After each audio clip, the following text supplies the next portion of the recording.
సరళా సరళా వదినా వచ్చావా? వచ్చాను. మీ అందరి చేత అవమానాలు పడ్డానికి. నేనేం బిచ్చగతినా గతిలేందానా? ఏమిటి మీ ఉద్దేశం?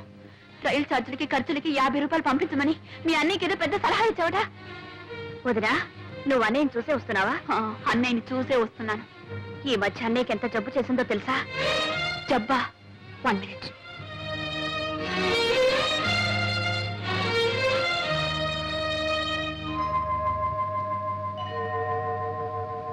మూడు రోజుల వరకు మాకే తెలీదు. మందు మాకు తిండి తిప్పలు లేకుండా ఇంట్లోనే కూర్చున్నాడు. సింహం వచ్చి చెప్తే వెళ్ళి తీసుకొచ్చి డాక్టర్కి చూపించావు. ఎక్స్రేలు టెస్టులు అన్నీ చేయించావు. నీకు తెలియదు వదినా, నువ్వు లేని లోటు అన్ని మొహంలో స్పష్టంగా కనపడేది. ఆయనకి సగం జబ్బు అదే.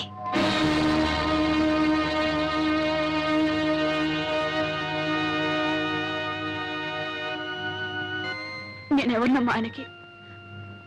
మీరు అయిన వాళ్ళు గనక మీతో చెప్పుకున్నారు, మీరు చూసుకున్నారు. నేనంత కావాల్సిందని అనుకుంటే ఆయన నాకు ఒక ఉత్తర ముక్కైనా రాశారా? పోనీ నువ్వైనా రాసావా? అన్నయ్య రాశాడే. రాశారు అందరే. నేనందరికీ పరాయిదాని అయిపోయాను. ఎవరికి అక్కర్లేదని అయిపోయాను.